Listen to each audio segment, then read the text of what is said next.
Hey guys, it's Gigi. Come on into my kitchen. Hang out with me for a minute while we get supper going. Okay, I've got my crock pot over here, but I am going to brown some, I'm going to sear some beef tips because I am going to be making some beef stew. Okay, so I want to put a little flour and a little sear on it, so I thought I'd bring y'all along with me. Let me move my, let's get that heat going, get our cast iron on the heat.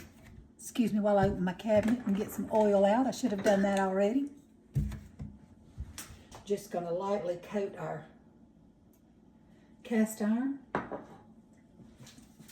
Go ahead and get our, let me just use this little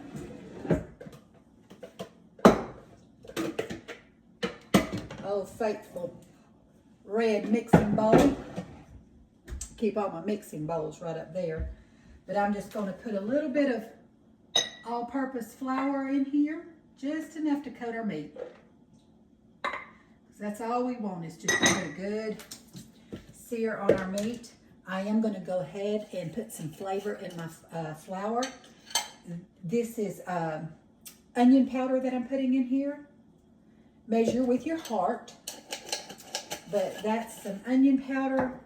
I'm going to do my Kinder's blend. This is salt, pepper, and garlic. And then I'm also going to add some extra garlic powder for flavor. Get my little whisk.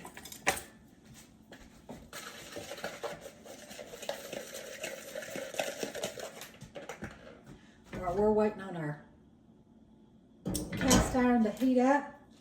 You always want to heat your cast iron, get some heat up under it, and get that iron hot. So we're going to put our meat in here. It's already cut into beef tips. Got this at my local Publix.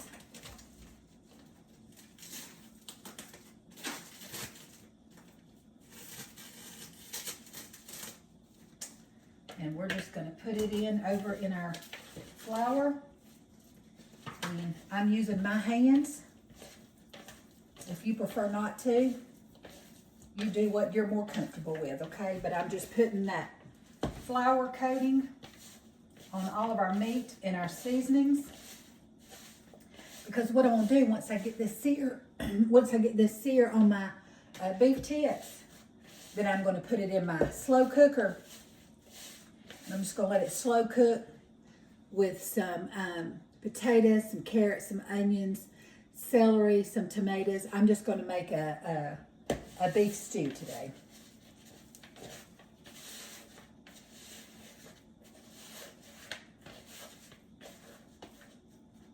Okay, we've got a good coating on our beef tips. Let's see if I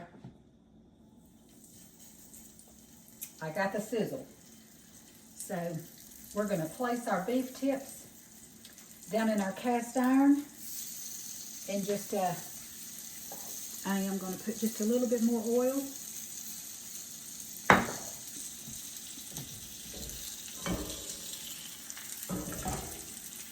So all I'm doing, guys, is getting a sear on our meat. Once I get all this in the pan, I'll give my hands a good washing, clean up my little area right here.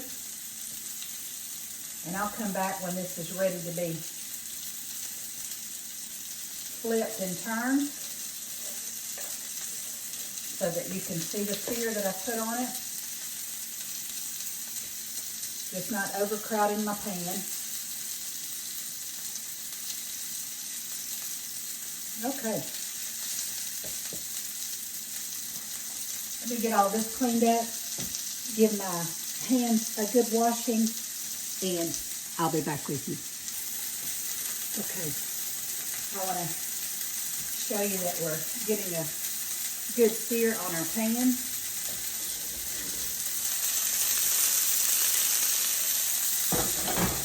And guys, I'm just going to keep cooking up our beef tips. Then I'll come back. We'll get our vegetables prepared to go in our crock pot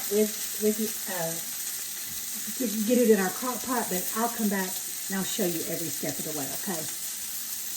And I did bring you back, now y'all know I just washed my hands, but I'm going to go ahead and add a little salt and pepper because I forgot to add that. I like to season the meat as well before it goes into our slow cooker. Just get all the good flavors in there. So I am putting a little salt and pepper on our beef tips. Even though I did add my kinders, which is salt, pepper, and garlic, okay? But I just wanted to add a little bit more salt and pepper for flavoring to our meat. Okay, guys, we're going to go ahead and put our first batch. I have got my crock pot preheating.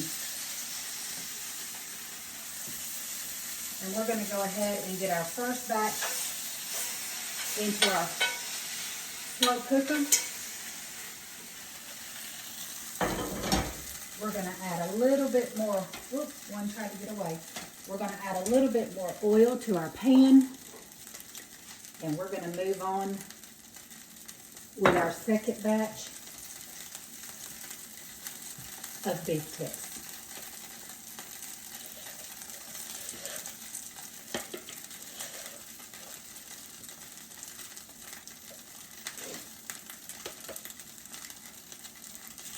And I have got my pan about a medium to medium high heat. Now, you can certainly eliminate this step if you don't want to put the coating and the sear on it, but I highly recommend it. It just adds a lot of flavor. That flour helps with the thickening of your stew, but I would recommend that you not skip this step. But it will be delicious if you decide to. Add a little bit more oil.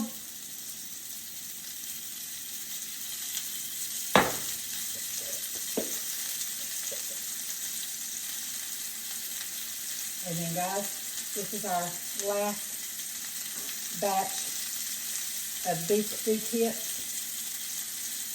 So I'm going to get my little station cleaned up here, get myself organized, and we're going to come back and do our vegetables together. I'm also going to douse my meat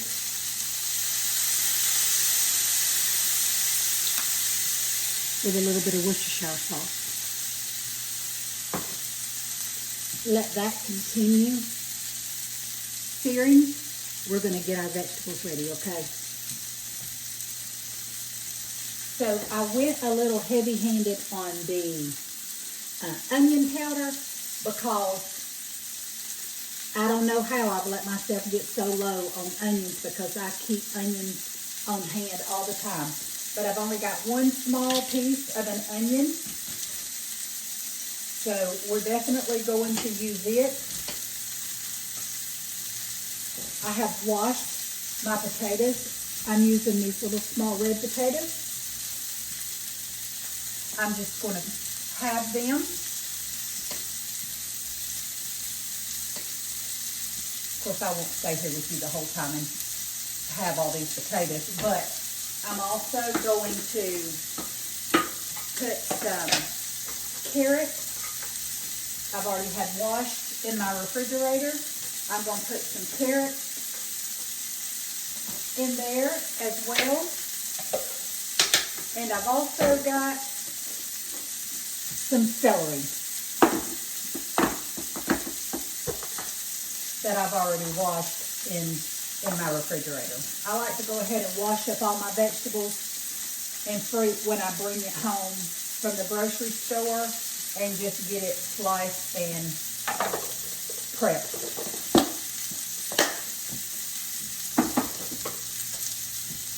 So guys, let me finish cutting the potatoes and get this last batch of my beef tips into the crock pot. and I'll be back with you.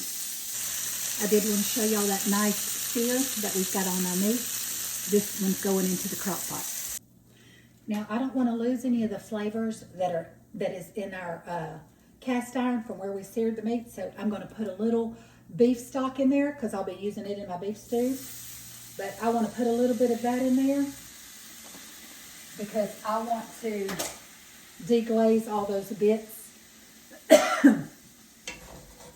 I want to just deglaze all those little bits of pieces because that's flavor. So I just want to loosen those from the bottom with a little bit of that beef stock.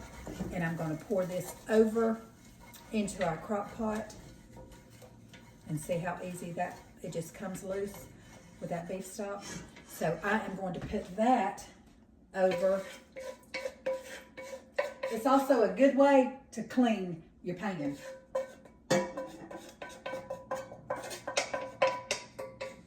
Okay, so we got all those flavors out of there, so we're going to go ahead and turn our heat off.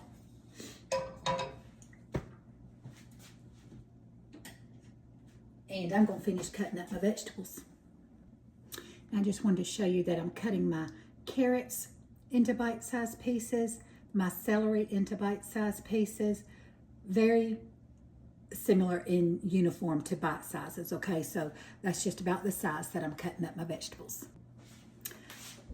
Well, guys, I just happened to look up and thought the whole entire time that I was recording and my recorder button wasn't even pushed. That's what you get for using this when the battery's low and you push the button and you think it starts and it doesn't. So I'm just gonna have to give you a little recap of what I did, and I think it stopped recording when I was cutting up my vegetables into bite-sized pieces. So let me show y'all what I've done. Let me see if I can get this close enough. And just kind of tell you what I've done. I added 1 can of fire roasted tomato sauce, and then I filled that can up with beef stock to get all the loose tomato sauce out of there. I also put 1 can of fire roasted tomatoes. I put all of our vegetables in here. Our carrots, our celery, our onions, and what else vegetable did I put? Oh, our potatoes, okay? So I'm gonna see if I can't move this a little closer to you so you can get a good look at it, and then I'll go plug it back up. Can y'all see that? It's got our onions, our tomatoes, our carrots, celery, and potatoes. It's got our tomato sauce, fire roasted tomato sauce, and fire roasted tomatoes, and of course our meat that we seared together. So I'm gonna pop the lid on this. I'm probably gonna let it cook for several hours on high. Then I'm gonna turn it down and just let it finish slow cooking on low. And then when it is done, of course I'll turn it down to warm. I'll just keep it warm until we're ready to serve it up. But I'll come back with you guys and I'll give it a taste test, and we'll do that together, okay? I don't know if I'm gonna make a grilled cheese sandwich with this or if I'm gonna make a pan of cornbread. I haven't decided that far yet, but I did want y'all to see it. It's gonna be so rich and hearty. It's gonna have a lot of great flavor. So I wanted to come back to you and explain to you what I did, because let me make sure that we're recording. We're recording. But I wanted to explain to you why there was a gap in the video of me not showing you what I was doing. So basically all you missed was me pouring all the vegetables into the pot and putting the tomatoes in the tomato sauce, okay? All right, I'll see you back in a little while. Okay, guys, our beef stew is done. I want y'all to look at this. I decided to do grilled cheese because that's what my husband wanted. And guys, our beef stew turned out so delicious. I'm gonna dish me up a bowl. I've already made my husband's plate. So now I'm gonna give it a taste myself. My grilled cheese, I dipped it in my beef stew, and it is so good.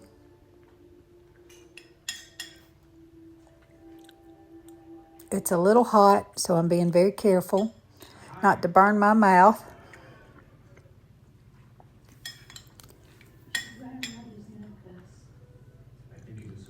Guys, I can tell you it turned out rich and hearty, and it absolutely is delicious. Well, I hope y'all enjoyed this video. Have a great day.